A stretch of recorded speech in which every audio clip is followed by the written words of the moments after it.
is part 156 of ASP.NET tutorial. In this video, we'll discuss binding ASP.NET menu control to a database table.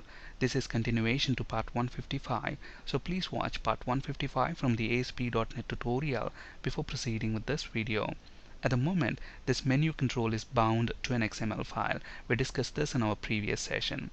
In this video, we'll discuss binding this menu control to a database table, and obviously the first step here is to move this menu data to database tables, and for that purpose we are going to create these two tables. Notice the table on the left hand side. This table contains the top level menu items, and the top level menu items are home, employee, employer, and admin. And notice that's what this table contains. This is the menu text, and this is the URL that we want the user to navigate to when they click on that menu text. And look at the table on the right hand side. This table contains level 2 menu items. So underneath employee we have upload resume, edit resume, view resume. And notice how these two tables are related using this column parent ID. So this is the foreign key. Look at the parent ID. For the first 3 rows it's number 2. So these are child items for employee menu item, and along the same lines for employer, 4, 5 and 6 are the child items. How do we know that? Look at the parent ID, it's number 3, and employer ID is number 3. So basically this column looks up in this table. So pretty straightforward. Now the first thing here is we need a stored procedure which is going to retrieve data from these two tables. I have already created these two tables. So these are the tables, TBL menu items level 1 and TBL menu items level 2. Here is the SQL script to create and populate these tables with some sample data. I'll have the script available on my blog in case if you need it. And look at this. I've created a very simple stored procedure here. All this procedure has got is 2 select statements, retrieving data from the 2 tables. Alright, now let's flip to Visual Studio. At the moment, this menu control is bound to an XML file. So first of all, let's remove that association. So here we have the menu control. First we need to get rid of this data source ID attribute from the menu control, and the next thing is to remove these data bindings. And finally, let's get rid of the XML data source control that we used. Alright, now we need to write some ADO.NET code to retrieve data from the database table. So within the code behind file of the master page, let's include the required using statements. So system.data, we need system.data.sql client and system.configuration.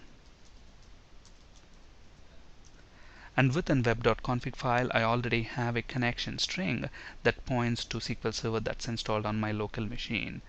So within the code behind file, let's include a private method.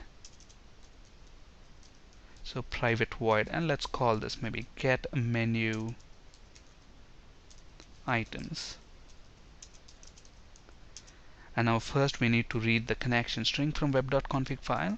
For that purpose, we are going to make use of configuration manager class dot connection strings of what is the name of the connection string, dbcs.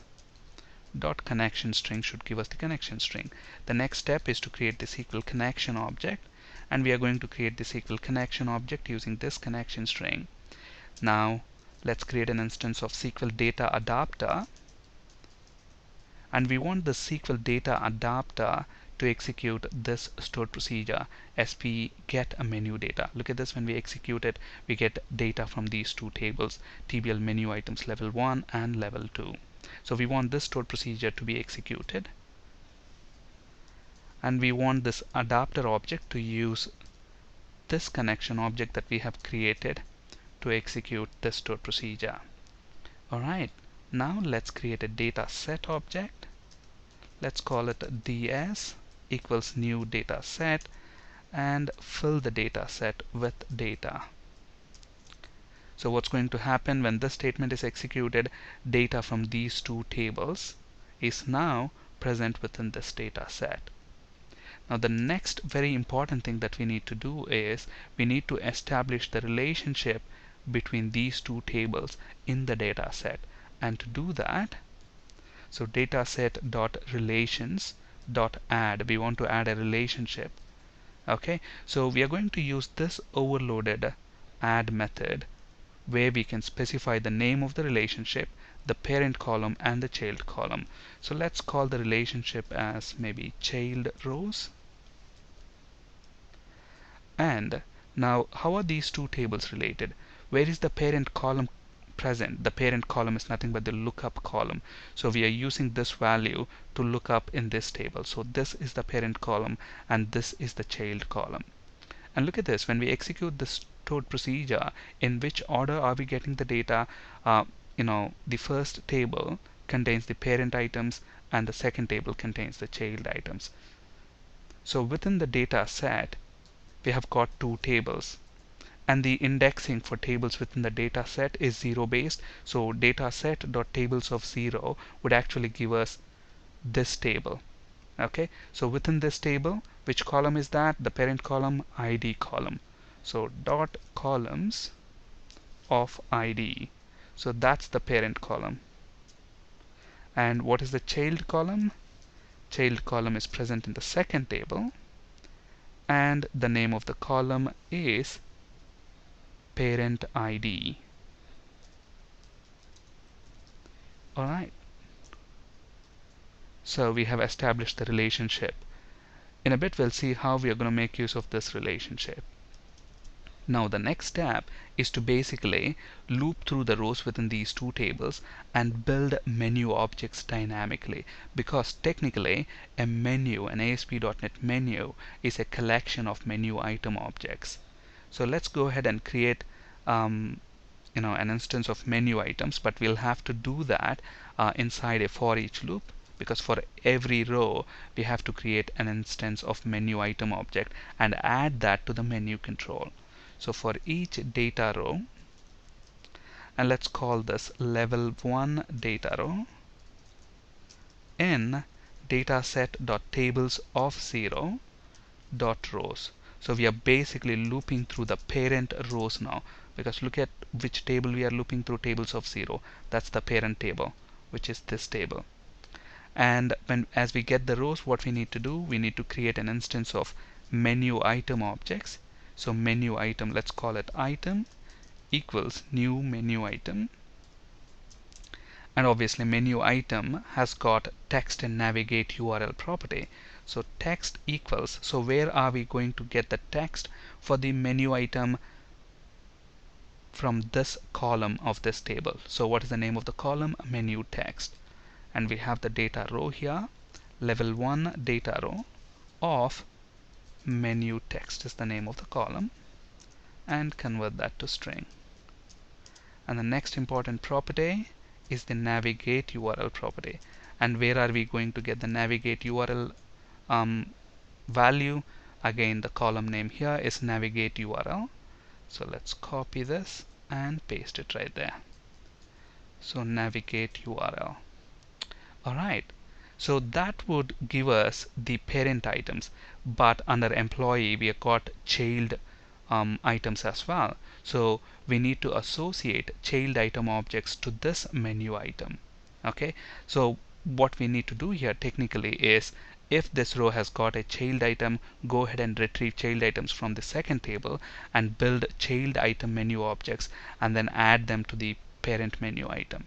Okay, so to get the rows from the second table, what we are going to do here is take level 1 data row,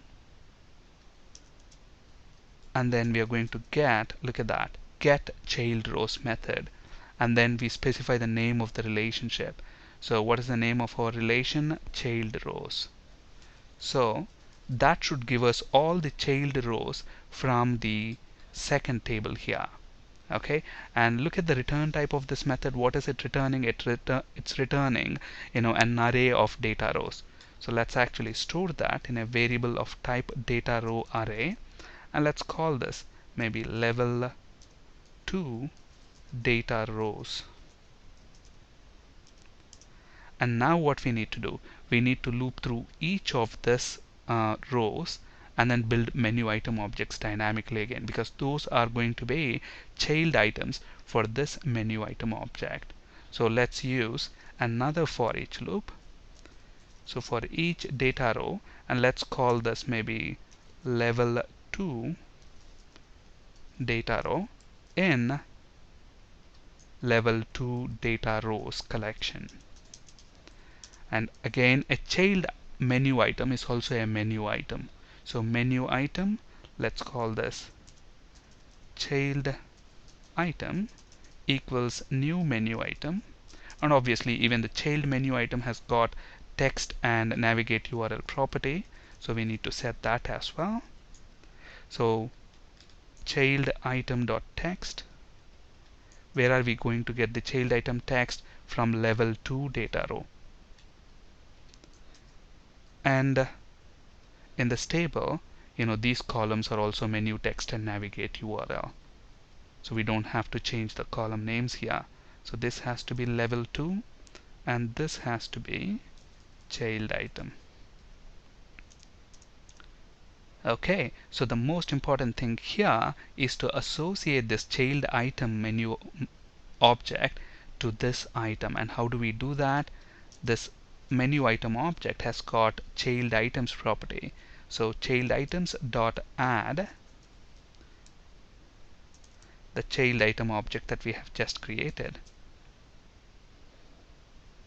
And then finally, within this for each loop, what we need to do, we need to add this menu item to the menu control itself. And what is the ID of the menu control? It's menu1. So menu1 dot items dot add. So we need to add the item. Okay, so pretty straightforward code. Let's go ahead and run this, but before that we need to actually invoke this method. So let's invoke that in the page load event handler. So get menu items should do all the work for us. Alright, so let's go ahead and run this and see if it works in the same way. But now we are actually getting the menu items from a database table instead of from an XML file. Look at that. We are on the home page. Home page is already selected, and we discussed that code in our previous session. So if I select admin, we are on admin page and admin menu item is selected. Alright. And this is the same code that we discussed just now. That's it for today. Thank you for listening. Have a great day.